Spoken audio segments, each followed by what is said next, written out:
to play with. This defense has already been under stress a few times in the first two games, and we felt like they responded really well. And then as we got two games into it, we're starting to find out a little bit more about our guys and what they can do, and so we can help obviously put together a game plan that can highlight some of our skill sets. Seven sacks week one, and I think only one last week. Just anything different you saw as far as your ability to create pressure? Yeah, we had some opportunities, definitely, in terms of getting to the quarterback. That's the emphasis this week, is being able to finish some of those. We had some opportunities to hit the quarterback or get the quarterback down. Little details in what we're trying to get done in terms of our angles of rushing the quarterback. That always helps. A wrong step here or a false step here or a bad read here, that could cost us an opportunity to get to the quarterback. So those are things that we're going into this week and trying to get better at. One of the things that it looks like you guys have done, or at least the guys have done a really good job with, is kind of role responsibility and kind of maintaining their gaps and assignments. I guess when you watch back the tapes, how much is that playing a factor in the ability to chase the ball the way you guys have been able to? Well, I think whenever you get 11 guys doing what they're supposed to be doing and doing it at a high level, you're going to have some success on defense. And I think more often than not, our guys have been able to do that. Our guys have done a great job so far, diving into the game plan, diving into our opponents, and then having an idea when they line up, be it formationally, some tips that they've been able to get from watching film.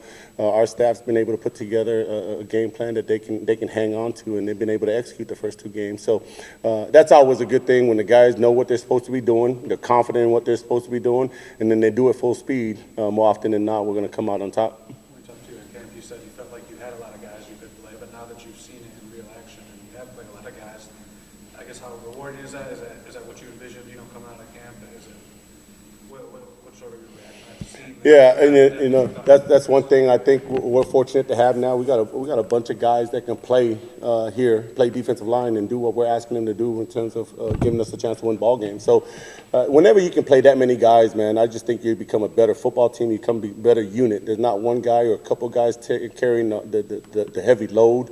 Over the course of a season, obviously that can hurt you towards the end of the season. We've been able to keep some guys fresh. The guys been able to own their roles in terms of when they gotten an opportunity to get out there and play some ball. They've been able to play at a high level. So that's something we want to be able to continue to do.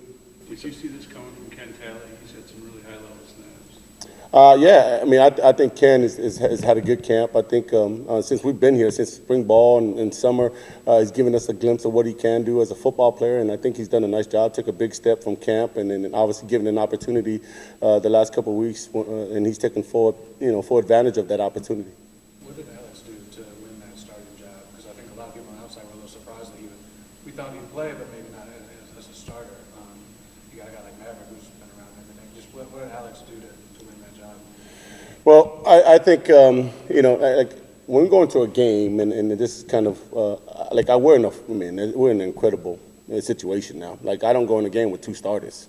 In the last game, for both two games, I think I played 5 defensive linemen, and then these are meaningful snaps here. So I go in the game, to me, we got 4 starters up front to be able to go. Alex plays the first game of the season now. He's earned the right to. He's the one that came out of fall camp.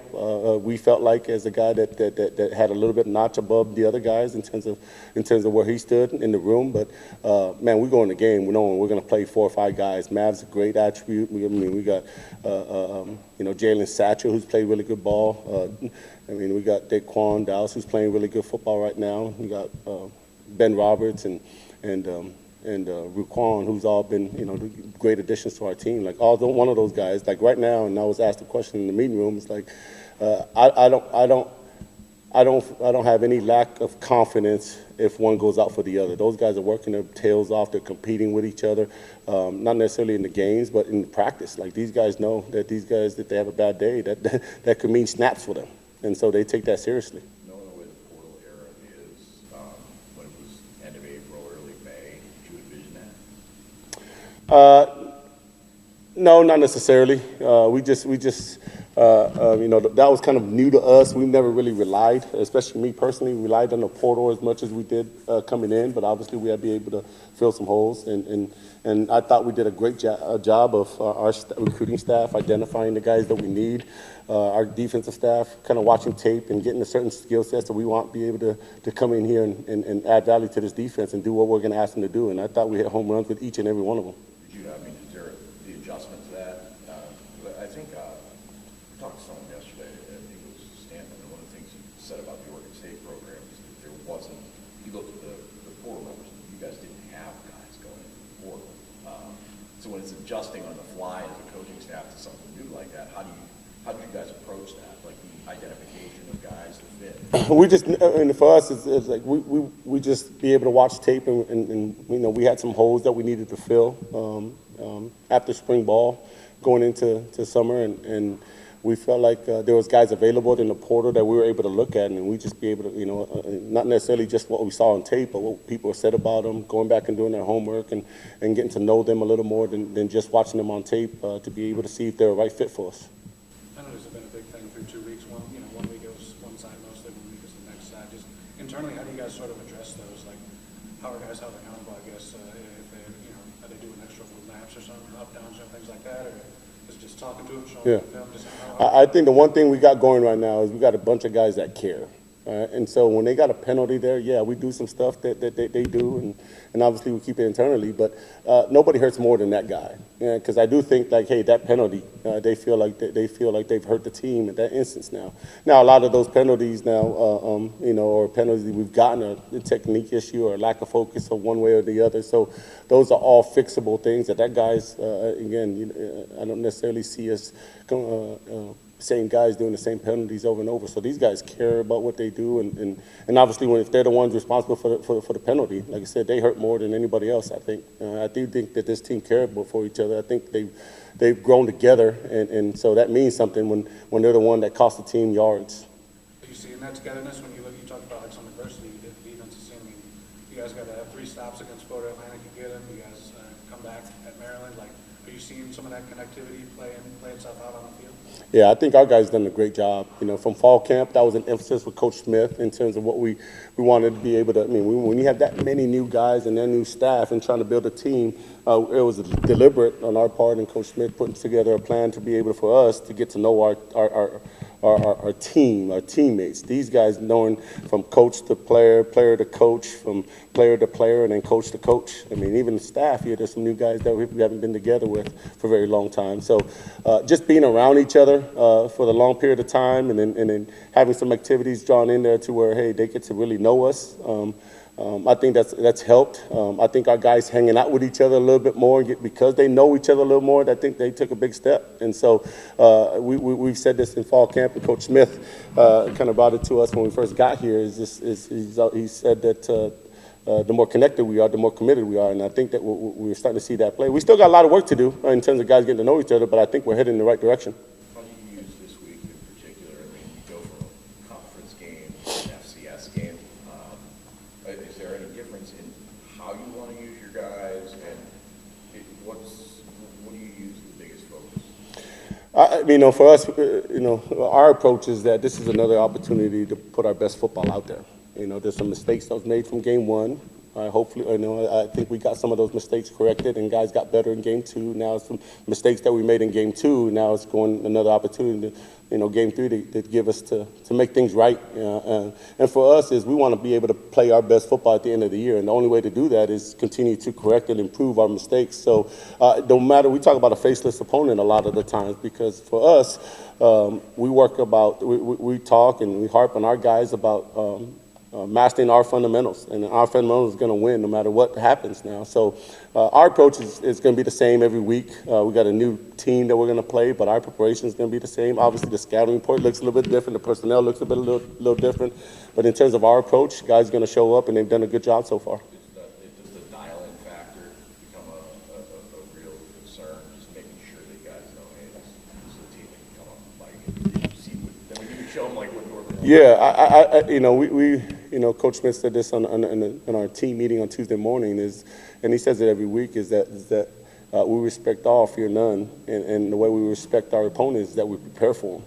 And so, we don't believe in that. in terms of, hey, whoever we're playing, hey, we got to be able to get hyped up for it. We get an opportunity to line up and play, and I think our guys appreciate that opportunity. Our approach is the same no matter what. Win, lose, or draw, we're going to show up. We're going to challenge these guys. We're going to chase our best football, and we're going to be able to get these guys to do what they don't necessarily want to do during the week, which is hard, and that's practice every day, to run to the football every single day, to worry about the little things all the time, and so our guys doing it. So in terms of what this game means to us, man, it's another great opportunity to play football, to chase our best football.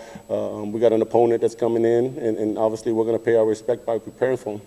Can you give us a little insight into the development of Roberts and Buckley? You guys didn't play a lot of their last stops, but are certainly Yeah, I mean, when they first came in, these are good football players, and these guys were highly recruited out of high school, and I can see why. They got a good skill set. They're big body guys. They're explosive. I think just getting them, I think a lot of it might be just taking a breath air somewhere, the deep breath somewhere else, and being able to. And so I thought they came here with the right intentions in terms of, hey, I want to chase my best football. So, but skill set wise, I mean, these guys can play with anyone, I think. And these guys are really, really good recruits, and I think they're only going to get better. I think you get better by playing football. I think that's the best way to get better at this game. Is practicing during the course of the week, and then making sure you validate your fundamentals during the course of a game. And the more game snaps these guys get, the better they'll get. And Buckley went in late. He was firm. I can't remember if it was a double team or not, or if it was two gapping, but he was firm in there late in the game. There's not a lot of people that can move that guy. Yeah. So how much of it is a plus to be able to go that deep, that late in the game, and someone who's been, I assume, remained engaged on the sidelines? Yeah, I tell you what, our guys been doing a great job on the sidelines, staying in tune, staying locked into the game. But yeah, I mean, there's not a doubt in me when I have to put somebody in, and it's the first guy I saw. Like I don't have a question. I don't blink on who that is, because I think we've been able to suit up on the sidelines in the front. I have full confidence that they're going to go do that job, and Rue's one of those guys. And I think he's just going to keep getting better and better as the season goes on, and you're going to continue to see him more and more. So there's times when Bogle is down in the 3-point stance, and sometimes Thompson is up, or they're both. Just giving the offense a different look there, or is there a rhyme or reason? We give those guys flexibility. I think one of the things we do defensively is that technique-wise and fundamental-wise, we allow those guys to be able to get on 2 feet and put their hand down. It's more of their comfort level. So when they're out there playing, is what they feel like they can get the best first step out of. So it's not necessarily, hey, it's designed that way. Is that at times Bogle feels better in the 3-point stance because of what he saw, and Jalen feels a little bit better because of what he saw pre-snap wise, and that allows him to stand up and be able to do some things. So it's not anything designed by us. It's just as we train those techniques, and they get to go out on the field and be able to use those tools that we've been taught during the week. When you looked at film with Bogle last year, when you were, I assume, going through cut-ups during the winter and so forth, is he faster now than he was last year? I wasn't here last year, but I know he's a really good football player, and I'm glad he's here with us. He's dropping the coverage on a couple of those. I think it really confused their quarterback. I mean, is that something that, because he talked about that coming in, that was an area he worked on in Florida. Is that something that you're able to kind of do different with him maybe than other guys? Yeah, I know this, and I haven't been coaching football long enough, but I do know when you're dropping guys from the line of scrimmage that normally go forward, I think that confuses quarterbacks. So that's been a great addition, I think, to our, I don't necessarily know what they did last year, but I just think that's been a good part of our package, is being able to drop guys that normally go forward, and I think that's a different look. And anything you can do to at least put a little bit of doubt in the quarterback's mind, I think favors us. Some of the injuries in the secondary, do you feel like there's maybe a little bit more urgency among your guys kind of get after the quarterback a little bit? That's the game of football, man. That don't change. It's whether it's us or anybody else in the country, man. Guys are going to lose guys are going to be out guys, and guys are going to show up. And so, we just keep it moving forward, man. There's guys that practice. There's not just 11 guys practicing the course of the week, man. We got about 100 guys out there practicing. We got a bunch of guys that are, as one goes down, there's another guy that takes a bunch of reps. Now, you don't never want to go through it, but we just know that's part of football, and that's part of the season, is that you're going to lose guys, you're going to gain guys, and we got to just find a way to keep it moving.